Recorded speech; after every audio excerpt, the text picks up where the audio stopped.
Hey team, today we are going to be talking about the process of chemiosmosis. As you all well know, osmosis is the movement of specifically water molecules through a membrane. But today we're not going to be talking about water, we're going to be talking about chemicals. Chemiosmosis. In particular, we're going to be talking about hydrogen ions, also known as protons. So a hydrogen atom is composed of one proton and then an electron, but if you boot the electron, you're just left with one positively charged proton. So the process of chemiosmosis is kind of complicated at first, but I think you'll find that once you're introduced to the idea, it gets easier and easier to understand. But I'm going to start out this introduction to this process with a metaphor. So I'm going to use the metaphor of a hydroelectric dam. So as some of you might know, I don't know if you guys know what hydroelectric dams are.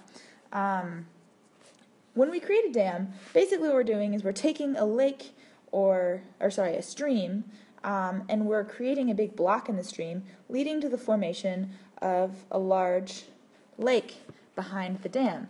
And within the dam, there's going to be, it's not just a big block, there's actually going to be a tunnel within the dam.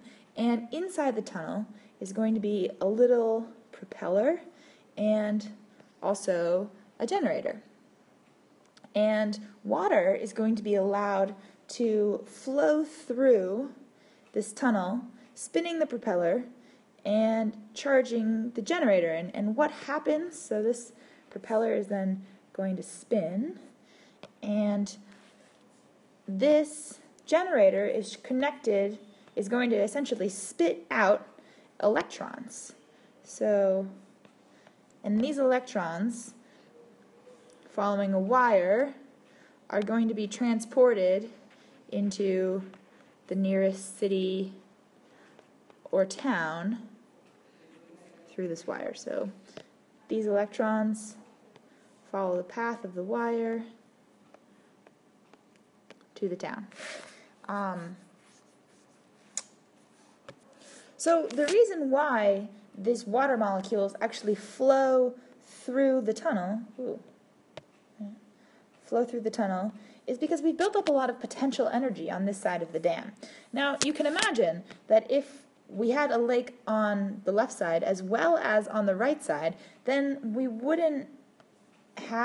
there wouldn't be any potential energy on this side of the dam. I mean, we'd have diffusion, free diffusion through this tunnel, but there wouldn't be any impetus or any drive through the tunnel in one direction. So it's really important to not have flooding or a large lake on the other side of the dam, because we lose all the potential energy. We lose the push and the drive through the dam. Okay, so now that you understand hydroelectric dams, I think you will find chemiosmosis a breeze. Okay, so moving on, we're inside our chloroplast now, and I'm going to draw a granum right here, and as you all now know, this is an electron transport chain right here, and we've got our photosystem. This will be photosystem 2, so PS2, not PlayStation 2, photosystem 2. Okay, so this is our thylakoid membrane system, TMS, as you recall. And there's one more thing that we've talked about previously that's also embedded within this wall, and it is a channel. It's a protein channel. Sorry, not protein. It is a protein channel. It's composed of protein, but it's a proton channel. And it's going to let H+ move out of the membrane. Okay, so, and this protein here is called ATP synthase. ATP synthase. synthase. ATP synthase. And as you recall, there's an active site on this enzyme that allows ADP plus PI, inorganic phosphate, to come in and form ATP, adenosine triphosphate. But you know that this process not creates energy. Energy is neither created nor destroyed. This process requires energy in order to be driven forward. So what is going to provide the energy that drives this process forward? We're going to discuss that right now. Okay, so on photosystem 2, as you learned today or yesterday in the puzzle, we know that the photolysis of water happens here. So there's an active site also on this enzyme, or part of this enzyme, that's part of the photosystem complex, in which H2O comes in and light catalyzes the breakdown of water into hydrogen, electrons, and O2. Now we know this oxygen, this molecular oxygen, is going to diffuse out of the chloroplast into outside into the cytoplasm, then out of the cells into the leaf, and then out of the stoma into the air. And these electrons right here are sent. These electrons are sent from the photosystem down the electron transport chain. And now these hydrogen atoms build up inside the stroma. Again, this is called the stroma. Oh, that is wrong. This is not the stroma. Sorry, the stroma is out here. This is the stroma. This is the thylakoid membrane system. Stroma is outside the thylakoid stack or the granum. Okay, so, but anyway, regardless, the H plus builds up inside this thylakoid membrane system until we have a lot of protons in solution inside this membrane, because you know photosynthesis is happening all the time and water is constantly undergoing photolysis, and so we just get a buttload of free hydrogens diffusing around in solution. And now imagine this hydrogen just like we saw before with the dam. We had a buildup of water here, which was allowed to flow down its concentration gradient out. It's got potential energy here, and then we convert the potential energy to kinetic energy to spin this propeller and let it out of the dam.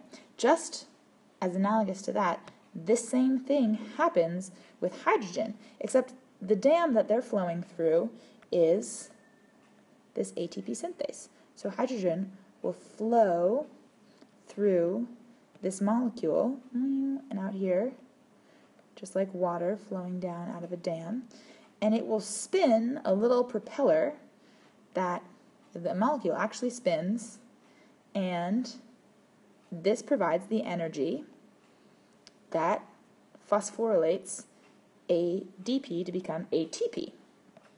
So you've got all these hydrogens moving out.